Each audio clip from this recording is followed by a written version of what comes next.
What's happening, guys? It's your man Big Super. Today, guys, apartment tour of a Section 8 apartment.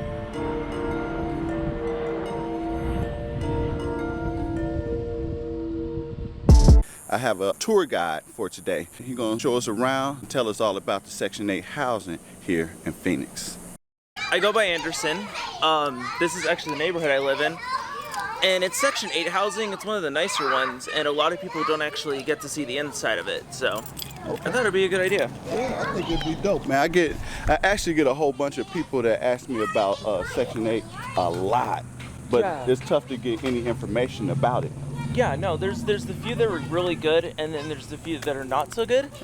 This is one of the few that are actually a little better. A lot of people try to put bad rap on the low class, which is I don't approve of. Well, how would you explain this area? I would say as long as like no one, kind of keep to yourself and don't try to start any fights, you're good.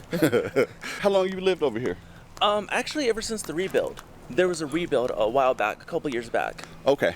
Yeah, so I've been here ever since then. Okay, so everything's been remodeled. Yeah, everything. Now you said a rebuild or remodel? More like rebuild because a lot of the buildings actually had extensions put on them, which you can actually see right there. There's extensions added to them. I got you. So how we're looking at it in this, say for instance, this side right here, from that orange door and beyond, that was all added on. Yeah. Got you. So what is that? Is that like a couple bedrooms? My understanding from some neighbors, not going to name their names, is it's an added bedroom. Added bedroom. Okay. All right, cool, man. So what are you getting ready to show us right now? Actually, it's something very interesting, what I think a lot of people with families would actually appreciate knowing about. Are you a Phoenician? Huh? Are you a Phoenician? Are you from Arizona? Oh, yes, but I wasn't born here. Where you born? New Mexico. New Mexico, okay. But you grew up here? Yeah, I grew up in Tucson, actually. Yeah, it's actually pretty, like, chill, calm down. We kind of treat it more like a community. Okay. So everyone basically works together. You don't get like the couple of neighbors that kind of like cause an issue, but everyone here agrees they don't last very long. They get up out of here. Pretty much. Okay. So you either plug in or plug out. Pretty much. If you want to cause problems, you won't last here. If you want to just chill by yourself and don't really commit, that's fine. Just, if you want to cause a fight or something, you're not going to last very long. The landlords are strict, but strict in a good way. Okay. If that makes any sense. We also have cameras that protect everyone. And then right here, we're directly connected to a school for the kids. I don't know how far it goes up, but I do know they have elementary students. Because of that, we don't get SOs. You know what I mean by SOs, right? No. Sex offenders. None over here?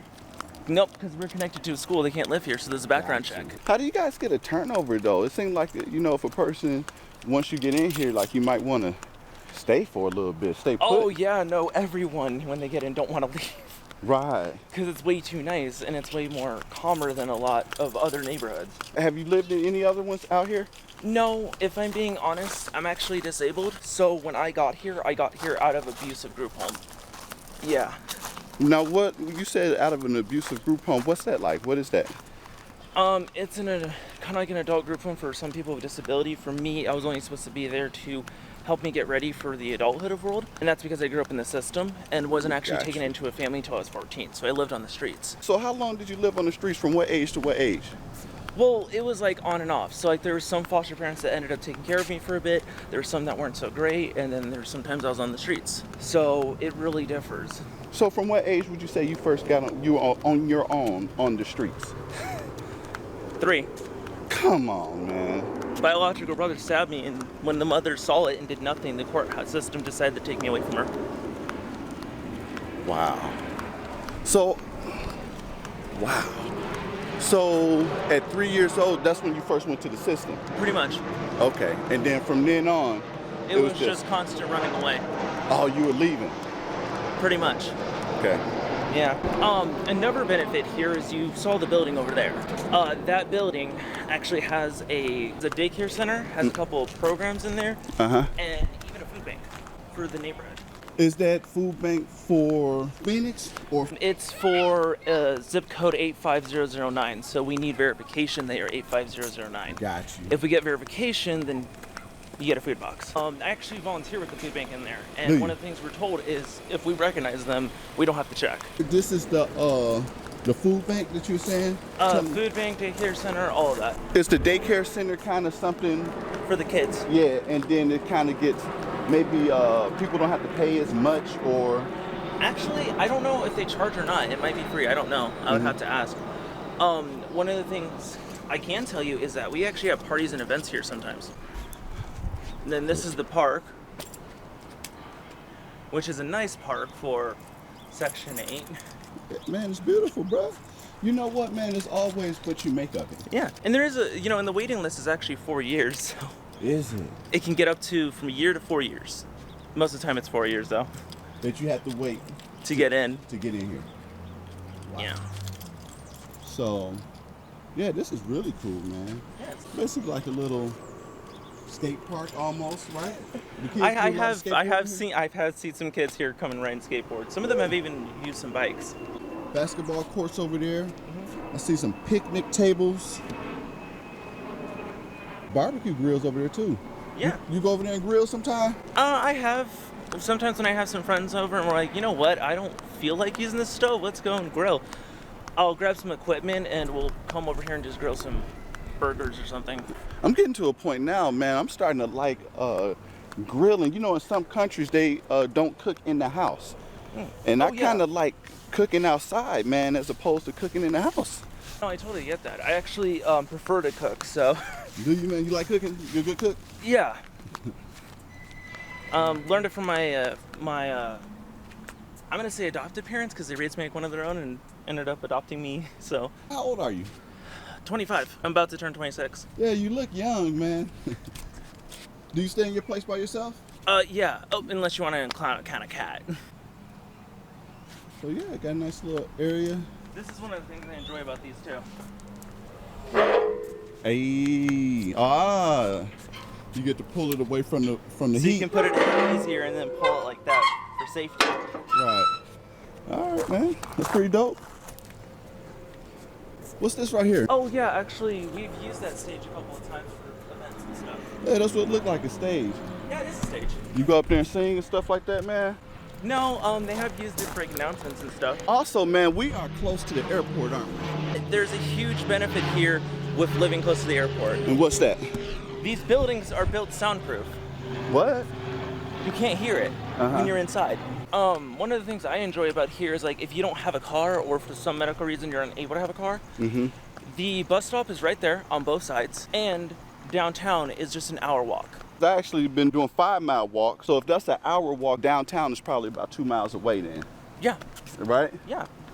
Actually, technically, this is considered downtown, the south part of downtown. So. Is it? Would you consider this to be South Phoenix? Yeah. So you give us a tour of the Yeah. what's with all this water and everything? That's how they water the grass. So, this is the living room, obviously. Okay. How many square feet? I actually don't know. That's the one thing I don't know. This is the kitchen. Actually, funny story about the table. I used to put it right there only a couple of days, realizing that I could have put it right there the entire time and had a lot more room. I felt like an idiot. Yep, it even comes with a dishwasher, garbage disposal, electric oven with self-cleaning. Okay. So these actually you can clean just by turning on the self-cleaning. Although sometimes I wipe it down just for more sanitary reasons. In this unit we do actually get our own laundry area. So we don't have to go to the laundromat. Here, let me turn on the light in there. That's in all the units. All the units get their own laundry. This is the bathroom. My understanding from my neighbors is this is actually a little bit bigger than the normal bathrooms. Yeah, it's actually pretty sizable, man. It's really big. Yeah. I mean, you could get a whole bench or a chair or whatever else extra in here if you wanted to. You like anime? I am a nerd, and I am proud of it. And then finally, this is the bedroom. I do keep a little desk here, Okay. because I need to get any paperwork done.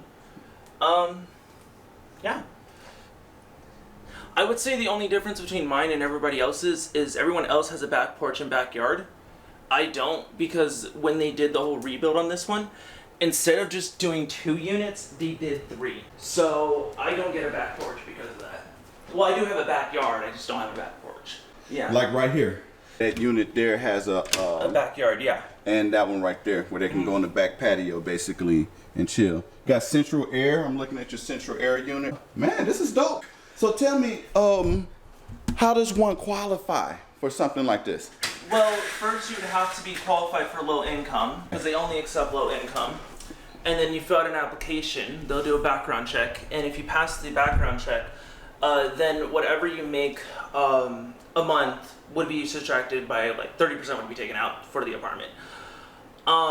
For me, I'm disabled, so I get a little, my understanding is I get a little bit of a discount, so I'm only paying actually $124 a month, and that doesn't include electricity. So electricity you do have to also pay for, which during the winter times, I can, like seasons, I can pay anything from a total of all of it together as $200 to $300, depending on how much air conditioning I'm using. Man, that is good, bro. That is good. So, so the number one qualification is that you have to be first considered low income. And by the way, being considered homeless, they do also consider that as low income here. So if you're homeless, you can put in the application to possibly get in. I know one of my neighbors actually doesn't make an income and they still live here. So they don't make an income. Does that mean that your neighbor lives for free? Pretty much, but if she does end up starting to make an income or they find out about it, she has to pay them that money for the rent.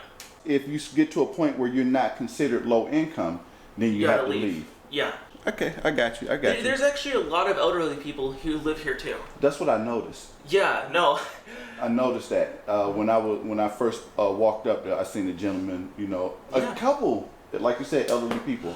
Oh, I think I know who you're talking about. They're actually really awesome people. I've had small talks with them before. I like them. Now, getting into those other areas that you were talking about, what's the waiting list like for those areas? I used to talk to this one person. I know he was living in a Section 8, and it was actually inside downtown Phoenix, and it was a 1-bedroom.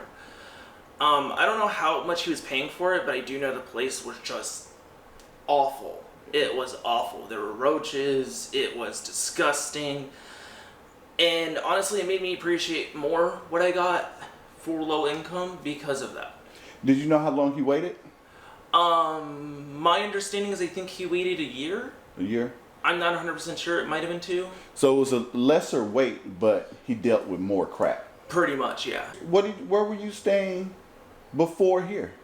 The abusive group home. While I was in that group home, I was unable to get the treatment that I needed. This includes medication, medical appointments, even doctor appointments. And I later found out that the reason why they wouldn't let me go to doctor's appointments and tried to lie to me about it was because of the bruises on my body. If a doctor saw it, they would have called the police. They were abusing you. Verbally, mentally, and physically. I was actually homeless for 3 months.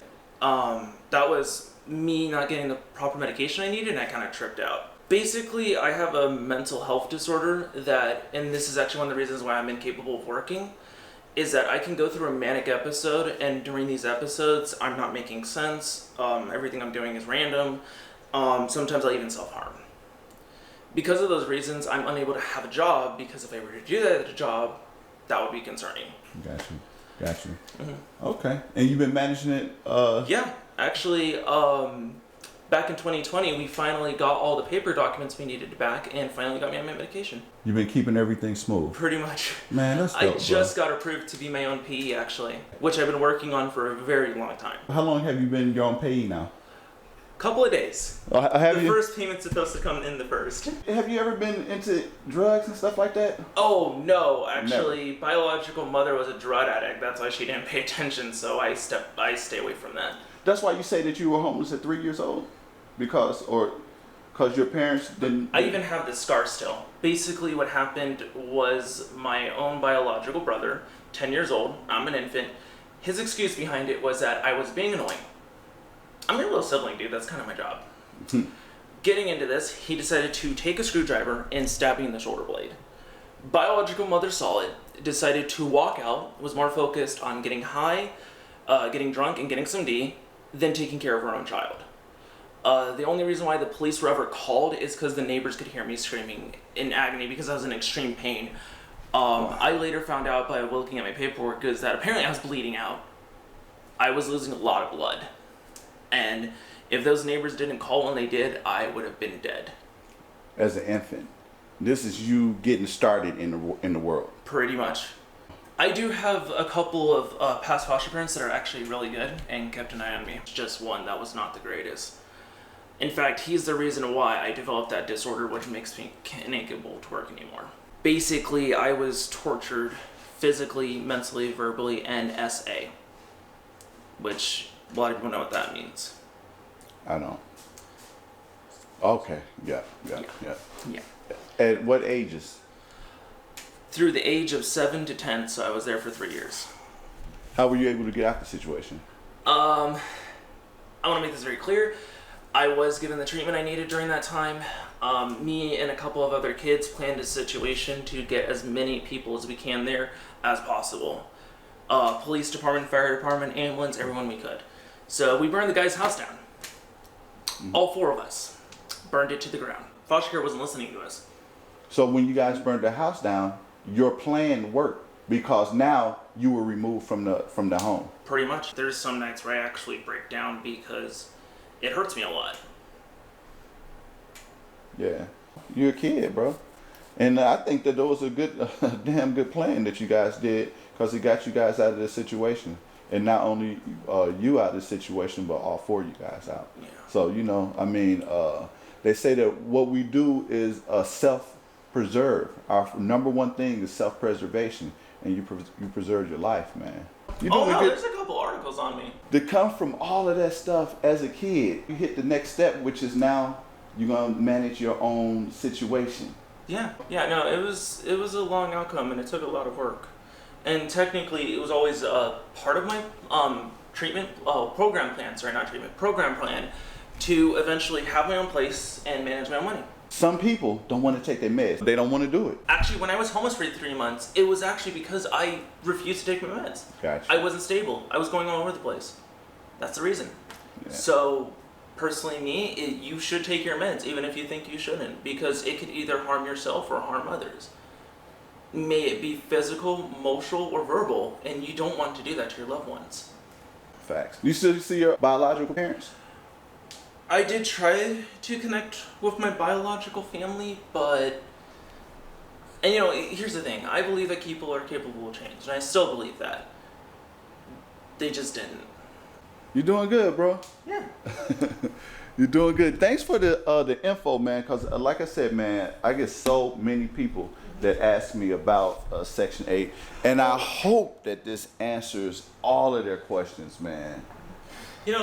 In my personal opinion, Section 8 really values on the community. That's what it values on, not the fact that it's low class. And judging a neighborhood or a person because they're low class instead of middle class or high class, that's not cool, because then you're judging a person upon something without even trying to get to know the individual. We have to take better care of each other. Pretty much. And even in that, being a good person, you shouldn't expect a reward for it. You should just be a good person, huh? Exactly. Yeah, you should just be a good person. Thank you, Mr. Anderson. No problem. Thank you for having me out this morning. Guys, I'm hoping that he answered all of your questions for Section 8. All right, guys, so that's a wrap, guys. Let me know if you got any questions. Light those comments up. If this is your first time on this channel, I do everything Arizona, good, bad, ugly, everything in between. If that's the kind of content that you like, make sure you hit the subscribe button, ring the notification bell so you can notify every time I drop a new video. If you like this video, hit the thumbs up. If you really like it, share the video. This your man, Big Super. I'm out. This my man, Mr. Anderson. Mr. Anderson. We out, guys. Peace.